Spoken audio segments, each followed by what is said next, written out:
People should interrupt if things that I'm saying are unclear. If it gets out of hand, I'll move things along myself. But the goal is that this lecture has some clarity and understandability. And if that's not the case, then I'd like to hear it in real time and hear it from you afterwards as well. At the heart of large language models is the transformer architecture. I stared at this picture a couple of years ago when ChatGPT came out, and I had to go back and try to figure out how transformer architectures work. Tutorials are hard to come by, and they are sometimes pitched at the wrong level of generality. It is hard to get an on-ramp in getting a kind of a clear picture of how these architectures work. So if you've struggled before, I hear you and I feel you. This architecture is very, very important. The citation count for the original paper is 212,807. I found one other paper that cited more, 250,000 citations. That's using some obscure protein assay method for a paper that came out in 1950. This paper came out in 2017, and it's near the citation king. This is a really, really important architecture, and it is embedded just about everywhere. So we got to figure out under the hood what is it doing and why does it work. We'll undertake a gentle primer. There's no math here, and it aligns with how Lee and Trott lay out what a transformer architecture does, but in some cases it goes into more detail. And we'll do it in 4 steps. Almost all of the time is spent on step 2. Steps 1, 2, 3, and 4 will be very, very brisk. Okay?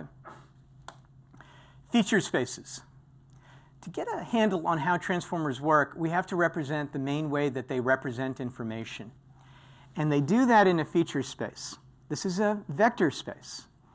It is a multidimensional space in which the axes correspond to semantically meaningful and interpretable concepts called features.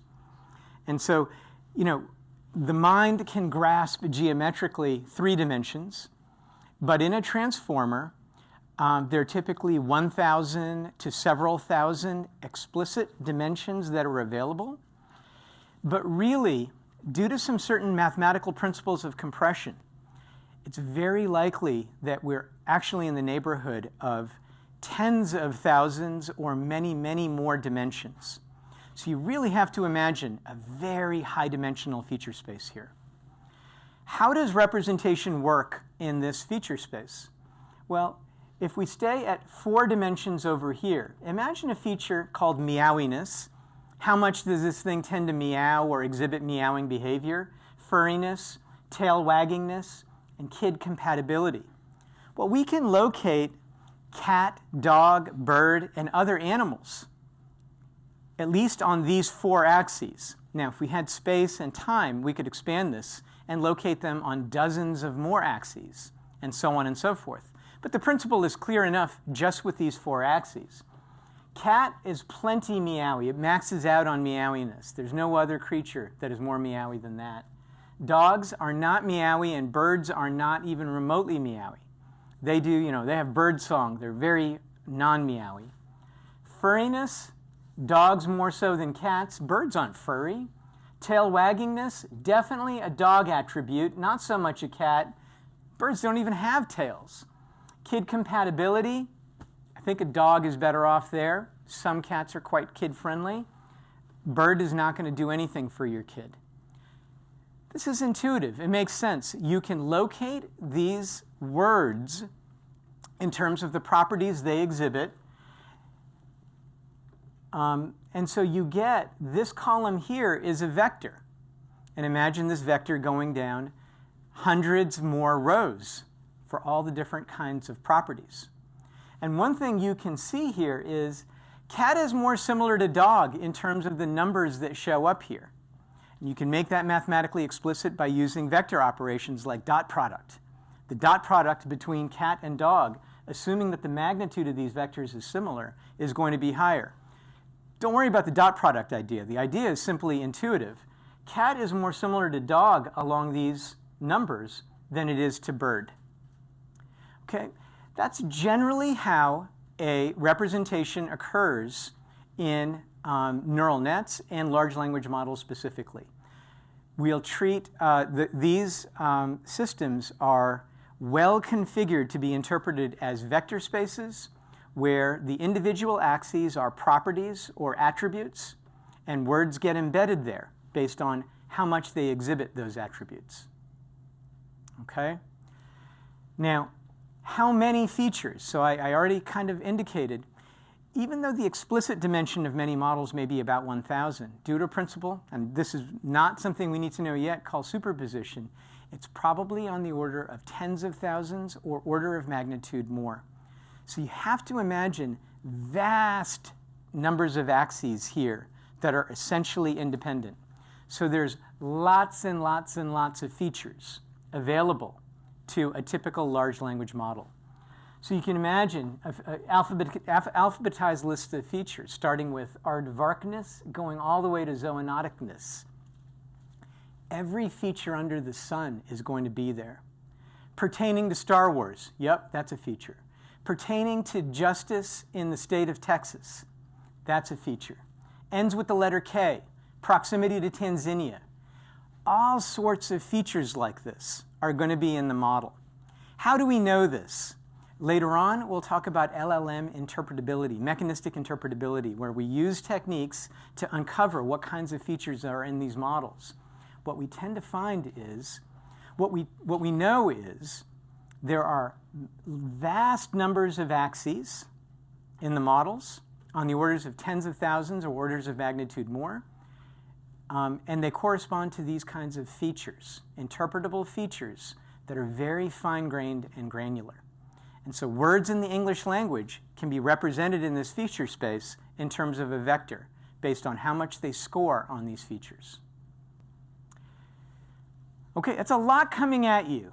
Who feels pretty comfortable with this? Yeah? Okay. Any questions so far? All right, you've got the notion of feature space. We translate that as words in the English language are going to be long lists of vectors. Okay, let's keep going.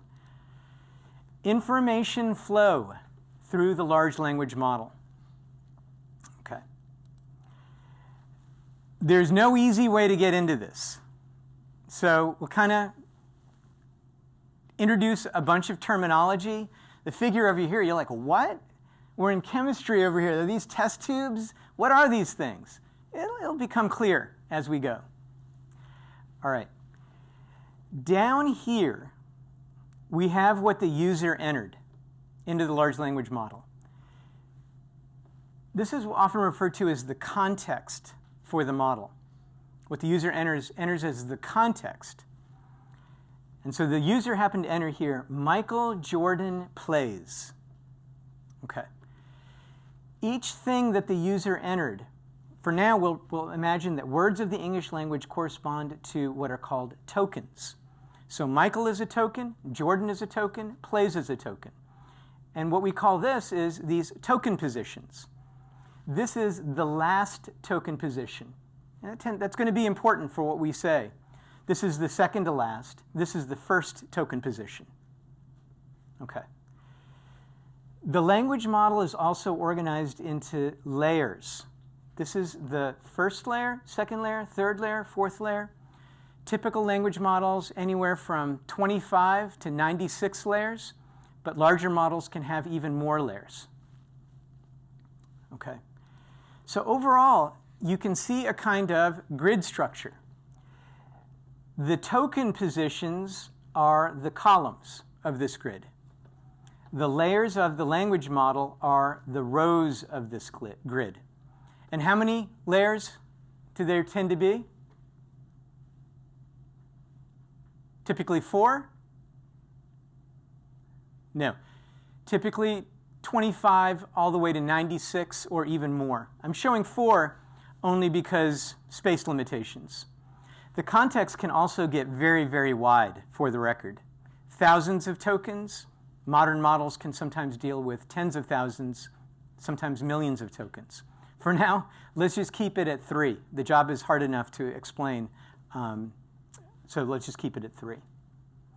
All right, so far you're seeing this kind of grid-like structure. Information in the model flows upwards from the bottom row to the top row. And information tends to reside in a column, but there is ways for information to move from one column position to another. I'll explain how that happens a little bit later. But information tends to move up within a column. This last token position, I said it's important. Why?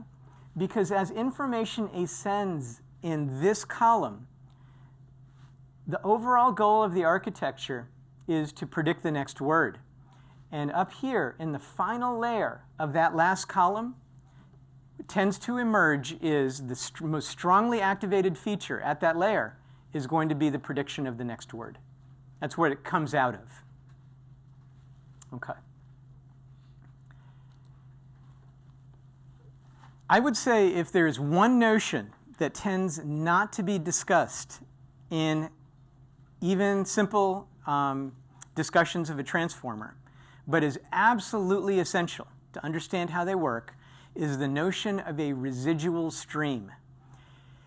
These are not completely new in transformers, but transformers definitely exploit them in very sophisticated ways. The residual stream is something like an information scratch pad that gets passed up across the layers, allowing the workers at each layer to make modifications. So it's a kind of persistent, enduring memory that is present in the transformer across the layers. Okay. The idea of this persistent memory will make more sense if we understand what happens at the layers. And that's coming up. So another way to think about the residual stream is as this kind of elevator. Each of the columns of the transformer, so what this blue is ultimately the residual stream. And there's an elevator you can think of. So this red box is like an elevator. The user's token, the user's input, starts on this bottom elevator, and it gets modified. And that elevator will carry information upwards. So now the elevator has gone to layer 1. Now the elevator is at layer 2. Now the elevator is at layer 3, and so on and so forth. So there's information inside this elevator, and it's moving. And you can see it's moving in a coordinated way. The elevators aren't at different floors at different token positions. The elevators move together. Okay. So to recap, the transformer is organized with a grid-like structure. These are the columns. They are token positions. There's an elevator that starts at the bottom, very bottom, from the user input, and the elevator is going to move information upwards. And here's the extra thing. There are workers that operate at every single layer. And the workers, there's one worker over here called a tokenizer. It's a very simple worker, and he's depicted this way as a translator almost. He's got the headphone. That's all the tokenizer does. It's hard-coded, and it's not hard-coded actually, but the tokenizer is a worker that does just one particular job. We'll talk about it in a second. Then every single layer, the workers are organized in the following order. There's an attention worker, and then there's an MLP, or feed-forward worker. Then on the next layer, there's an attention worker and an MLP worker. And you guys know the jobs of the attention and MLP. Attention moves information across the columns, especially information from the left. The MLP digs up new information that's not there in the prompt. That's why the MLP is a forklift. The attention is a forklift, and the MLP is a guy digging. Kind of help you visualize what the roles of these workers are. Okay? There's a lot to write there, and so here they're now just given abbreviations. Tokenizer, attention, MLP. Attention, MLP, and so forth. This is a bit of a review slide.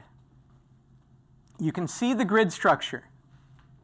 Again, layers go that way, but there's not just 4. Typically, there's about 96. Token positions are the columns. There's a residual stream like an elevator that moves information ascending up. The information at this final token position, right over here, that last layer, will predict the next word. The user's input is called the context. The individual tokens here are called token positions. And attention and MLP, we call those blocks. They reside in blocks. That's all the terminology. Do folks now have a feel of the overall layout of a transformer? Yes, please. I just want to make sure to differentiate between the context is like the user input, and the token is like position within a layer. The token is the individual components of what the person inputted. The context is going to be everything that they inputted, and the token for now is just fine to say English language lexical words, individual words. Those are the tokens. So could you think of it as like a string and then there's just yeah. Well, I forgot the coding term, but a string and then there's like one. Sorry, never mind. Yeah, the token positions would correspond to the individual words in what the user provided. Eventually, they're going to enter as vectors. We are coming to that. But right now, the tokens are letters. The tokens are encoded in terms of letters, and their positions refer to the individual word positions of the context. Yeah, good to get clarification early. Anything else unclear here? Okay. All right. It's a lot coming at you, and if it is unclear, let me know. So far, limited number of questions, so I assume that people are grasping this. Okay, so let's keep going. All right, so let's track the flow of information through the transformer, focusing on a single token position and starting at the bottom floor. Our goal is to get the gist. Just get the gist. Let's try to demystify this thing of how this thing will eventually predict the next word. One thing that we are at pains to do is we do not want to treat these things as a black box, and definitely don't want to get into the mental habit of thinking that what goes on inside these things is bewildering set of neurons that bump against each other, and eventually an output gets produced. I don't think it's possible for the mind to comprehend that kind of thing. I don't even think it's a good or accurate description. You all remember at the start of CogSci 200, we say that a calculator can be described in a couple of different ways. We can say it implements the addition or the multiplication function. That's a symbolic or computational level of description. Or we say you can describe it in terms of electrons moving through a circuit. Wow, that would be a bewildering way to understand a calculator, especially for the first time if you're trying to get a handle on what it is. Similarly, we don't want to talk about transformers at something closer to an electron level description or electrical circuit level description. That's not going to help us. We're going to stay at a high level interpretation of what function or computations they are producing. That's what we're trying to do. Okay. So we'll start at this token position, Michael. The rest of the stuff is not here just because we're going to focus in and we need a little bit of room to operate. And once again, I'll emphasize, we're only showing layers 1 through 4. So that first layer that pre-layer over here, the tokenizer, what it does is it takes the English language word Michael and it does what we said earlier. It moves it into the feature space. That means it now is a vector. It is a vector consisting of all these numbers. And so what does that first number correspond to? We're not going to kind of get into that here. Maybe it's plays defense well. Maybe another one of these features is something else Michael Jordan does. He plays Bugs Bunny in that movie. So there's going to be high scores on some of these elements that correspond to features that Michael Jordan has. Many of these will be 0, presumably because they're completely irrelevant to Michael Jordan. I'm sorry, just Michael. I shouldn't have said Michael Jordan. I should just stick with Michael. That's all the model knows right now. The tokenizer is bringing Michael into the vector space. Okay? So you're going to get some vector out of the tokenizer. That vector is now in the elevator. It's in the residual stream. And the same principle applies. The elements of that vector correspond to axes in the feature space. The axes are interpretable concepts. And so that's how Michael gets in. And when it is in, notice we've switched notation over here. We put this angular bracket around it. I don't want to talk about that long list of numbers. That's bewildering and it's hard to understand.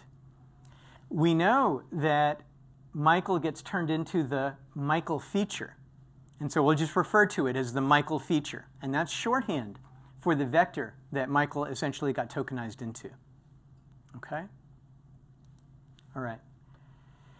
So the Michael feature has moved past the tokenizer layer, and it's riding up the residual stream elevator. It has now entered layer 1's attention. Remember, that attention worker does things. But for reasons that will become clear, we're going to skip that first attention block, the layer 1 attention block. We're going to go ahead and skip it. All right, so we'll keep on moving. Everybody with me so far? All right. So now we are layer 1's MLP. It's feed-forward layer. And the MLP block implements, and this is a regular motif that we will be emphasizing.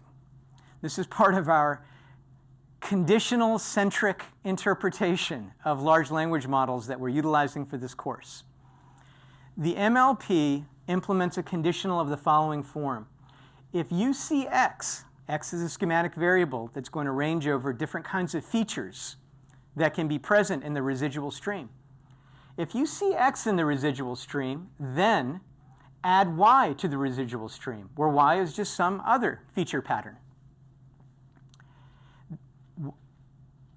So each MLP block, we have to recognize, probably implements thousands of those types of conditionals. So it's checking all sorts of things that might be in the residual stream. And if it finds a match, it'll add some other feature to the residual stream.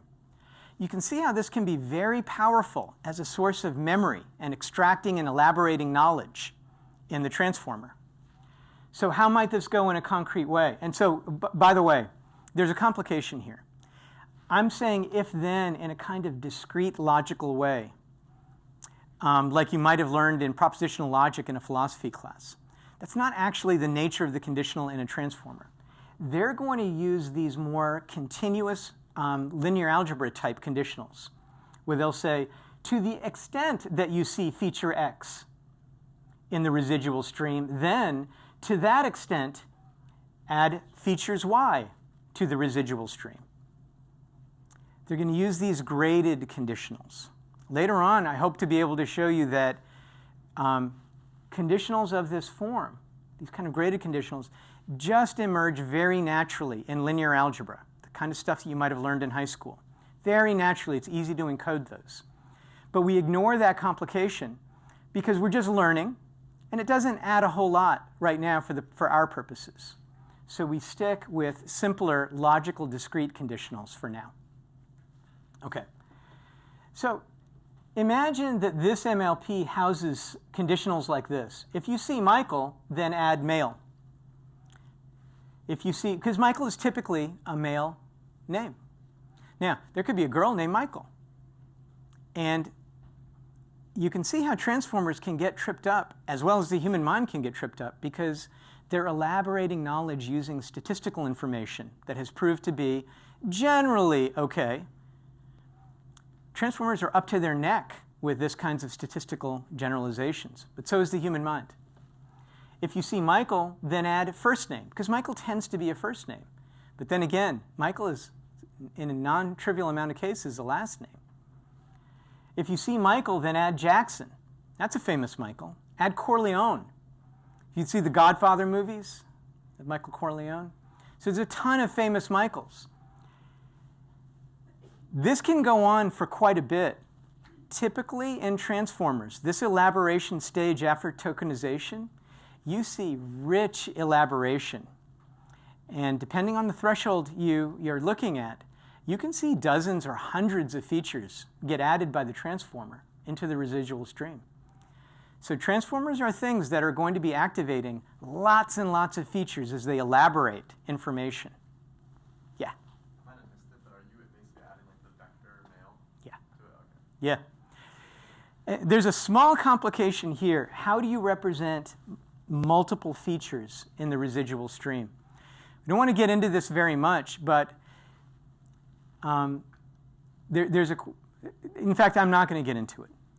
There are ways that you can keep different kinds of features separate within this vast vector space so that you're not getting information smeared together.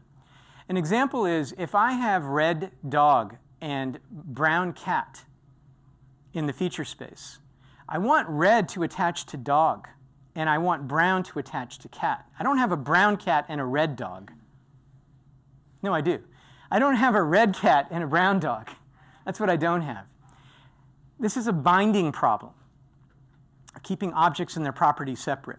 And there's ways to solve that kind of problem, and we're not even going to get into this issue in this kind of course. We know that there is some or other solution utilized by the LLM to store lots and lots of features in the residual stream. So here are the new features in there. Start with Michael. You got first name, male, Jackson, Corleone. They're all in there. And, so that's what we're assuming so far. Any questions? OK. Let's keep on trucking. So now I've got another token position. Jordan, Michael Jordan. Of course, plays was over here to the right. I'm not getting into that quite yet. To see what attention does, we need to look at more than one token position. So attention is its own conditional, but it's looking leftwards. It's a leftward-facing conditional. So what is its form? Its form looks like this. If you see x, again, x is going to be some collection of features. In the residual stream over there to the left, then add y from that residual stream. Y may be x itself. So if you see Michael over there, copy Michael over. That's a perfectly well-behaved attention conditional. But y is just some other schematic letter that corresponds to some collection of features that you move from this residual stream over there. Okay. So that's the general form of the attention conditional. And let's see why that might be useful. And again, these are graded, but we treat them as logical and discrete just because it's easier to get going with that. So let's just say that there is this type of conditional. It says, hey, so it's this residual stream over here is saying, hey, if there's a first name over there, then add whatever name is stored there to the current residual stream. That's actually a perfectly fine attention conditional. You notice it has a little bit of an abstraction. It says, hey, whatever name is stored over here, go bring it over here. You can do that with attention. So attention is powerful. It's got the form of its conditional is to look over here, identify some feature. If you find it, you add some feature pattern from that residual stream back over here. But it can deal with a conditional like this. And so that's what it's going to do. If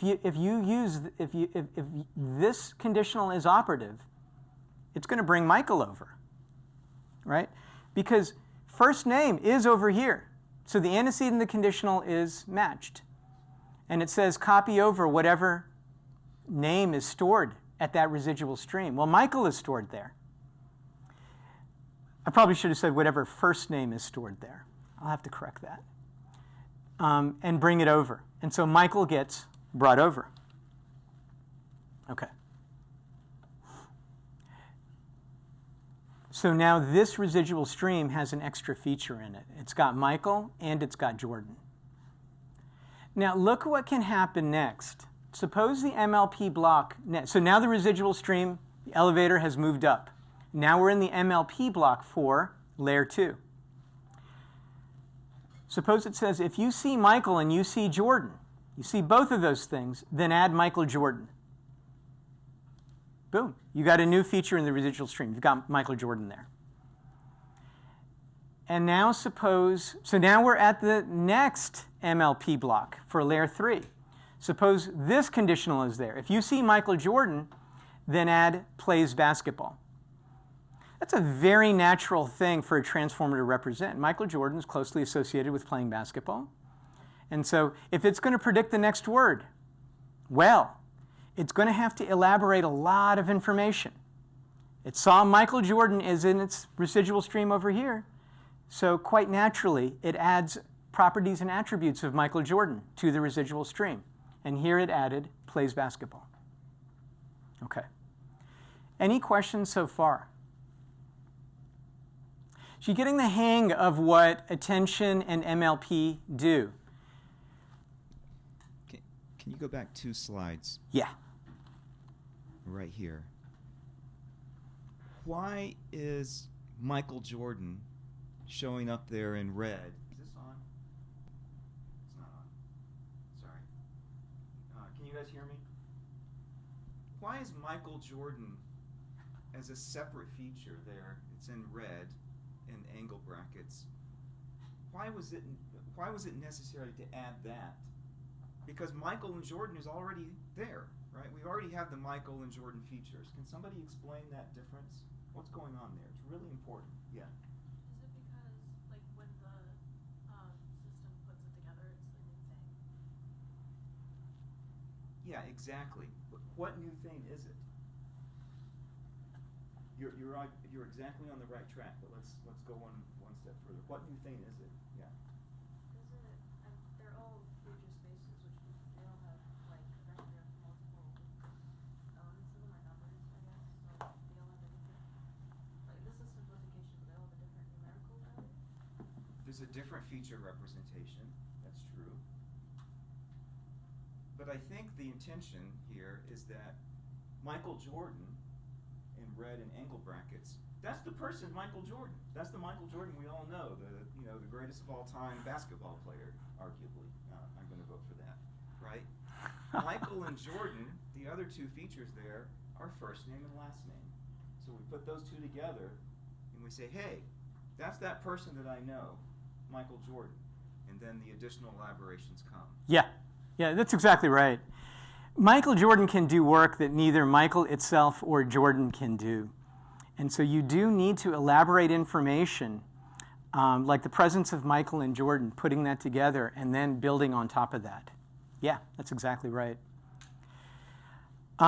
When we talk about mechanistic interpretability later, I'm just going to keep emphasizing this. It is typical of transformers to elaborate dozens of features. So when Michael Jordan is activated, plays basketball, is a celebrity, is GOAT, wears Hanes underwear, challenged Bugs Bunny, all this sorts of stuff is going to get elaborated. And it may be useful for the the task of predicting the next word, depending on other factors. Okay. So we've got plays basketball now in the residual stream. Let's keep going, because our goal is to figure out how you're going to predict the next word. And for that, I've now changed what columns we're looking at. Now, Michael is no longer here. We're now looking at the next 2 token positions, Jordan and plays. What is the final token position? What word is the final token position?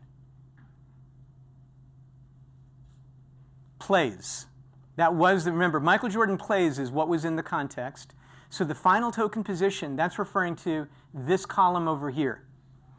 And we're now at layer 4, and we're looking at layers 4, 5, 6, and 7. And we still have typically 80 more layers to go. Anywhere from 15 to 80 more layers to go. So you can see that this is a very powerful architecture that can elaborate information quite extensively. And so let's say there's an attention block that houses this conditional. If there's a plays X over there, so this is a very abstract antecedent for the conditional. It's going to look for any feature that involves playing X, playing golf, playing frisbee, playing the guitar. Any of those might get triggered by this conditional. If there's a plays X over there, bring the thing that is played, that is, bring that X over here. So attention can do that. Attention has these ways of abstract reference. And so what do you predict will be the next feature that is added at the MLP layer? What's going to come over?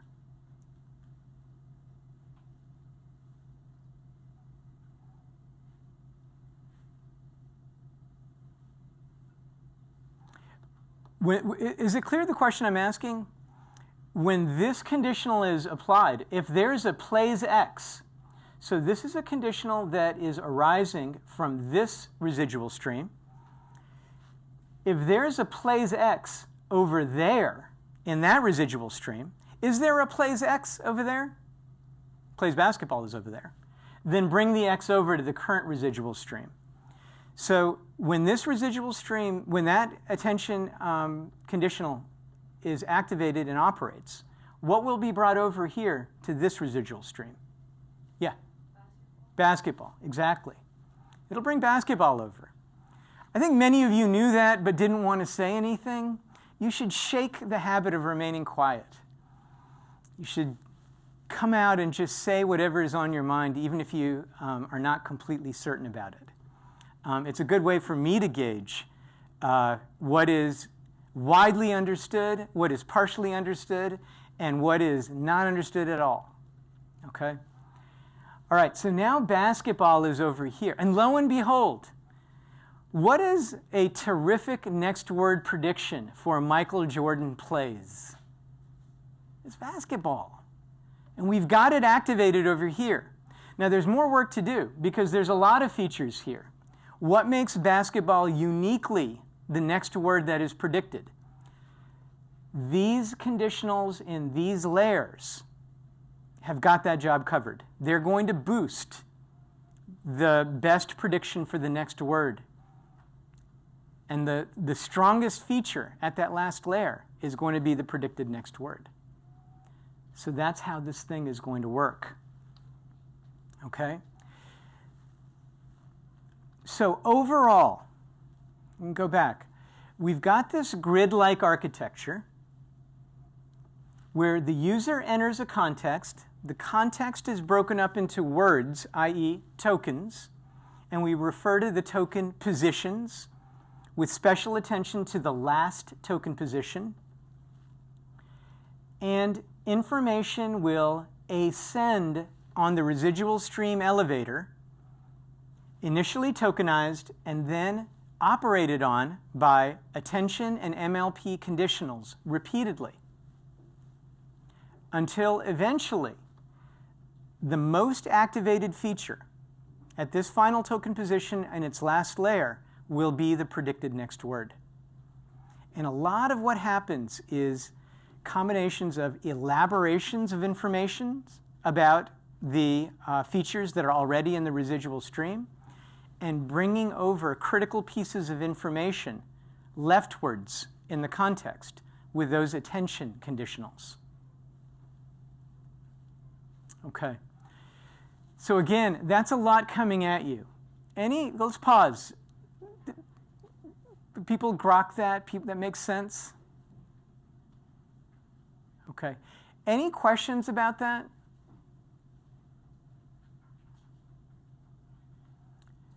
It's a good place to pause and see if... Let me ask you this. The elevators, the residual stream elevators, are they locked together? Do they move together? Or can they move independently?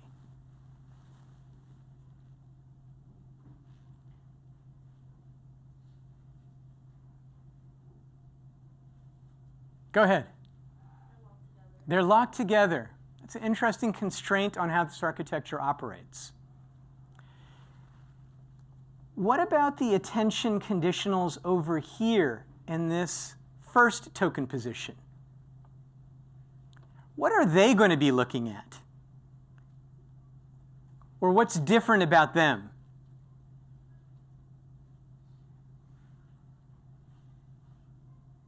Yeah. I mean, obviously, there's no past residual stream. Exactly. There's no, well, you said past, you mean leftward residual, prior residual.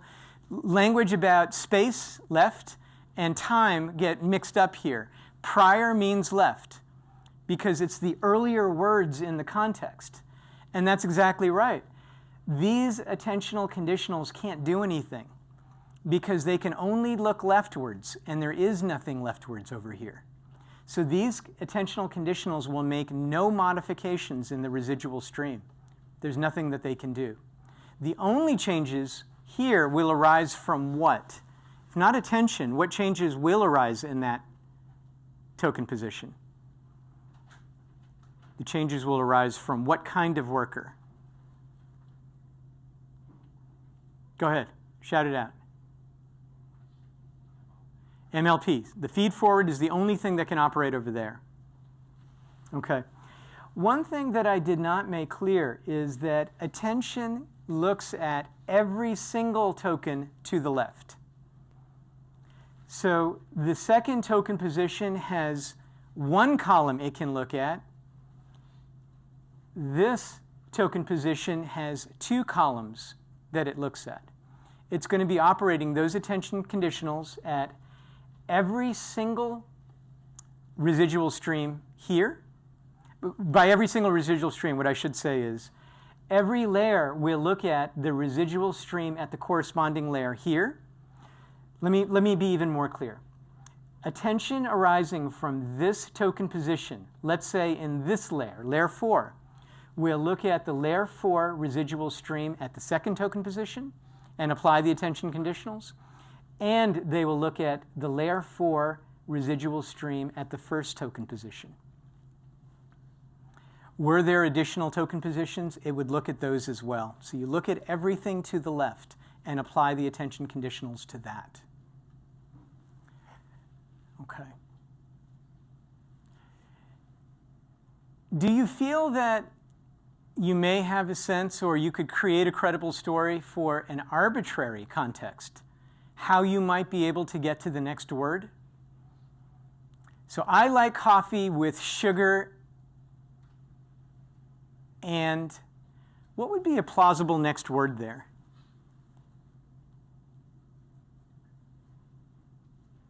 Cream. That's the one that comes to my mind.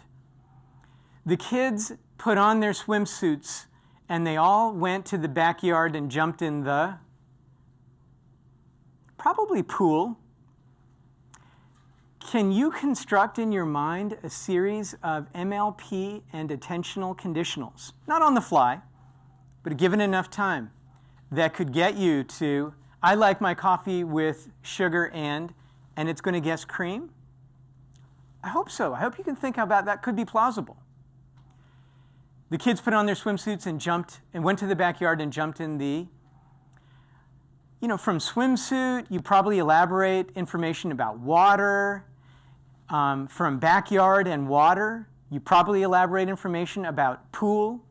An attentional conditional brings pool over to the final token position, and you guess pool. Something like that could be made to work. So that's the goal of demystifying these things. Hopefully you see if I have the ability to have MLP conditionals and attention conditionals, I can do some real work with this. Keep in mind, you also have a feature space with potentially tens of thousands of features. And it's not that you only get 50 conditionals or 100 conditionals, 1,000 or 10,000. You're going to get on the order of hundreds of thousands, millions, and in very large models on the order of billions of these conditionals. With all that, hopefully you can see there's a lot of work that you can do to encode a lot of common sense knowledge. Okay.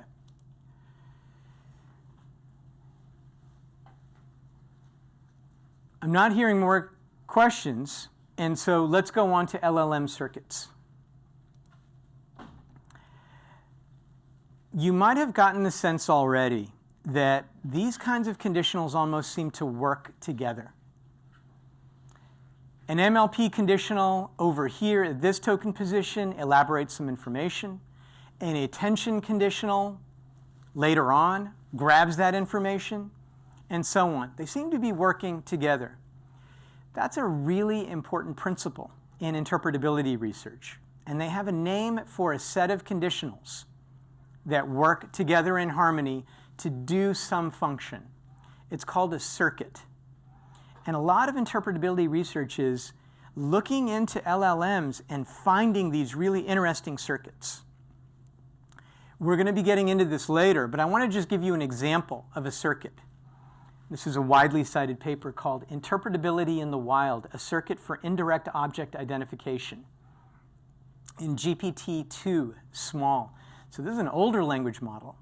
It probably has about 25 layers. I don't actually know. And it's much smaller than GPT-4 or up to now, GPT 5.2. 12 layers. It's got 12. Wow. The dark ages of LLMs. So like I said, a circuit is a set of attention heads which are subsets of an attention block. So that term is used a lot, attention heads. What is it? Well, an attention block packs in a lot of conditionals. And we talk about individual conditionals there as an attention head. And with MLPs, you can think of it as paths. For various reasons, that's a pretty good way to think about the way that conditionals are represented in the weight vectors of an MLP, the feed forward. So you can think of sets of these attention heads, components of an attention block, and sets of MLP paths, components of an MLP block, that work together to do something. That's what we're looking for a lot of the times when we're doing interpretability research. Look at this task. Our task is to figure out which name goes in the indirect object slot. So when Mary and John went to the store, John gave a drink to, gave it to who? Why the silence? Now I know the silence is people just unwilling to speak up. I'm picturing in unison everybody saying, Mary. Seems to exceed people's comfort level. I don't know why. I don't know why. Okay. So it's clear that the answer here is Mary. What enables you to guess Mary over there? Who wants to hazard a guess? Yes. Hold on. Any new hands? Because yes, go ahead. Mary and John were the only names mentioned, and then when John was brought up again, he's not. Yeah. John's doing the giving. He's mentioned twice. Mary is not mentioned there a second time. She must be the one receiving. So John and Mary are the two entities there. Somebody's giving and somebody's receiving. John's listed as giving. Mary's got to be doing the receiving. That's the logic here. And so Mary we'll call the singleton name. John gets mentioned twice, and the singleton name is typically the indirect object. That's not a hard and fast rule. You can come up with counterexamples. I can't do it on the fly. Go ahead. When Mary and John went to the store, John bought a drink for himself. Now, you wouldn't say John, but you're right. He is still the indirect object. He bought a drink for himself. That's why Professor Lewis is joint appointed in linguistics, because he can spontaneously come up with stuff like this. That's what makes a great linguist. So yeah, I get that. So this is a defeasible rule that will work a lot, but will get you in trouble sometimes. And the context, the full context, can often disambiguate when this rule will work and when you have to be in the zone of an exception. And I bet you transformers will pack in, especially the modern ones that do an especially good job, will pack in information that will rely on the singleton approach, but will defeasibly reverse it in the context where it's not going to work well. Here's a circuit that just relies on the singleton approach. So what are these names? The people that did this article dug in to the transformer and used techniques that we will be talking about later and identified. What are these techniques? They lesion certain heads, attention heads, and MLP paths, and they look for what effects it has downstream. That's a very important mechanism, and there's a bunch of other mechanisms as well. They did those kinds of methods, and they found some attention heads that serve as duplicate name detectors. These attention heads operate at every single name token, like John and Mary, and they identify when a name is duplicated, when it's already been used in the left context. So I'm starting to use jargon all over the place. I said left context, but you know what that means. It's the part of the context that sits left of the target name, the name token position that I'm referring to. So what I said was, these attention heads operate at each name. They're located at the token position of each name, the column associated, the residual stream associated with each name. That's where these attention heads are located. They look leftwards and they see, oh, Mary, not duplicated. This John, not duplicated. That John, duplicated. That's what they'll do. Then there's these so-called S-inhibition heads and name mover heads, and they operate at the final token position, so at the 2. And they'll copy over any non-duplicated name. John was duplicated. If it's duplicated once, it's going to be treated duplicated always. That is, this John is duplicated as well in virtue of this John having the duplicated label attached to it. This is non-duplicated, so it'll copy Mary over to the 2 position, and it'll boost its activation of Mary. And remember, its guess as to what the next word will be the most activated feature at the final layer. And if Mary is the most activated feature at the final layer, it'll guess Mary. And it'll get it right most of the time. Mary will be the indirect object. Okay. So do folks see how that circuit works? The reason it's called a circuit is these attention heads and MLP paths over here, they all work together on the task of indirect object identification. You remove those attention heads and MLP paths, and the LLM performs far worse on that task or is unable to do the task altogether. So that's why it's called a circuit. And there will be thousands of these sorts of circuits operative in an LLM that account for their behavior. Lots and lots of these circuits are operative. Okay, any questions about that?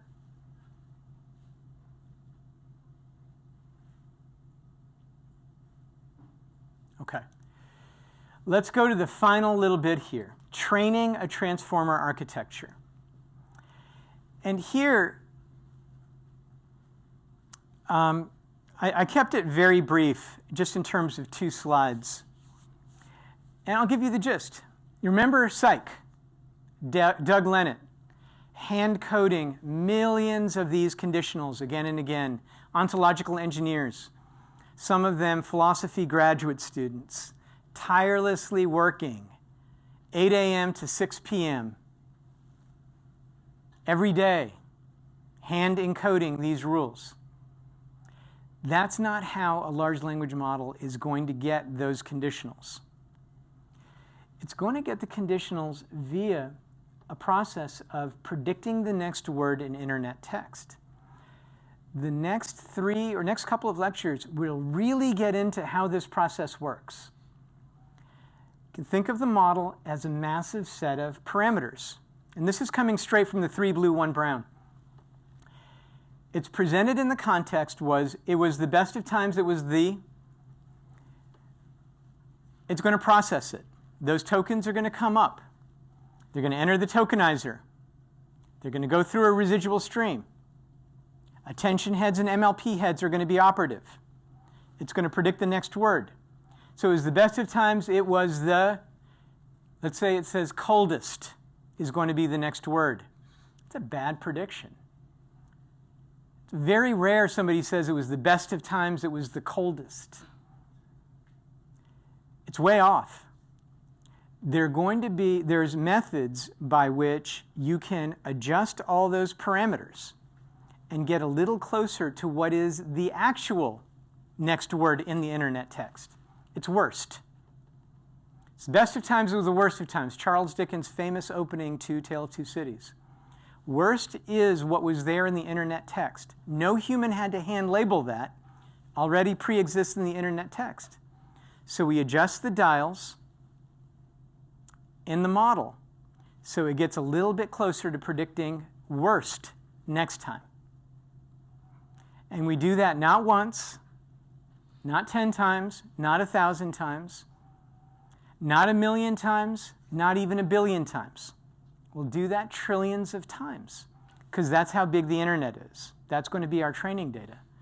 And what we will see is by the time we're done with that process, we will have a modern, high-functioning large language model that does what Descartes thought was impossible. It produces fluent, creative, open-ended language use. So what is actually happening in that process? Well, it should not be bewildering to you now. I asked earlier, I like my coffee with sugar and you can say, I can design a set of conditionals that would get me to cream. I can design those conditionals. Well, all that adjustment of those knobs, ultimately what it's doing is it's changing the X's and the Y's that are operative at attention and MLP conditionals. 95 plus, depending on how you count, percent of the parameters is encoding those X's and those Y's. So you're changing the features you're trying to detect, those are the X's. You're changing what you add back into the residual stream. That's the Y. So you're constantly twiddling those until you find a set of X's and Y's that reliably get you the next token predicted. How many X's and Y's are you changing? Well, there are millions and tens of millions of these conditionals. So there's a lot of work, but you have trillions of examples. And so that's kind of the secret sauce that's going to get the LLM to make those predictions. In short, it's got what Doug Lenat was after. It's got that world knowledge, the factual knowledge and common sense knowledge. It's got that encoded in its conditionals via predict the next word. So if somebody says what large language models are, they're just next word predictors, they're fancy autocomplete, something is misleading there, because what is actually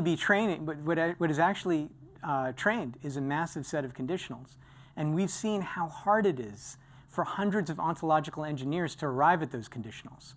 So it's a bit deflating to hear all they do is predict the next word. Well, actually, under the hood, something more sophisticated is happening. Okay. So what are the key points? You now know that large language models encode information in a feature space, a massive feature space where the individual axes correspond to properties and features that are semantically meaningful, and words enter as vectors, scores on these features. And you now know the grid-like structure of transformers with an elevator called the residual stream, synchronized ascent, where workers operate on the information in the residual stream at every single layer and apply MLP conditionals and attention conditionals. And lastly, you know that large language models are massive sets of conditionals, and they're trained by next word prediction, not handcrafted rules, not supervised examples. And what the next word prediction does is it tunes the antecedents and consequences, the X's and the Y's of these conditionals. That's what makes these things work. Okay. So are there any questions?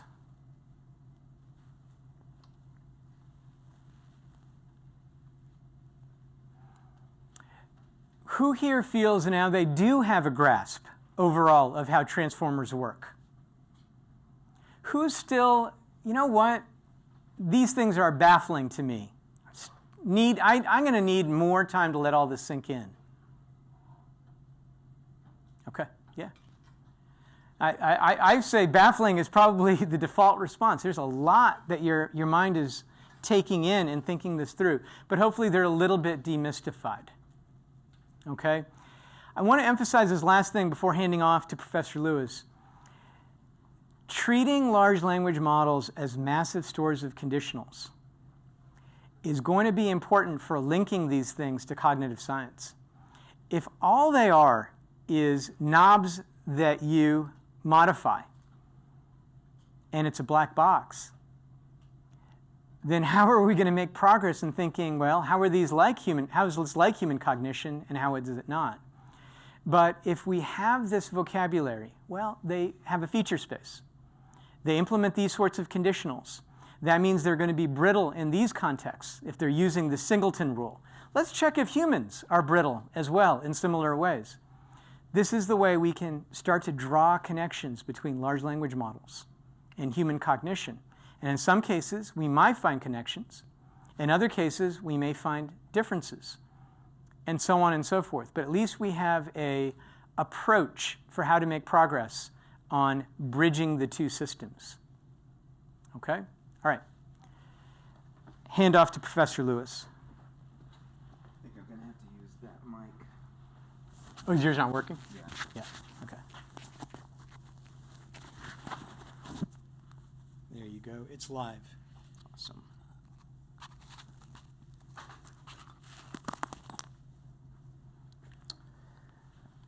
All right, so remember how Professor Sripada started the beginning of the lecture reminding us that we can characterize complex systems like large language models at multiple levels. So we're kind of building up to a 3-level account of large language models.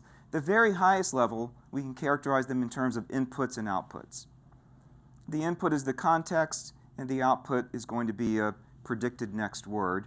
And we're going to be putting some more mathematical precision to the characterization of that input-output function coming up in future lectures. But what Professor Sripada just did is open up the hood and say, well, we can actually understand what's happening inside the large language model without even getting at the level of the neural net, right? You knew coming in that large language models are built out of neural nets. This lecture didn't talk about neurons and layers of neural nets.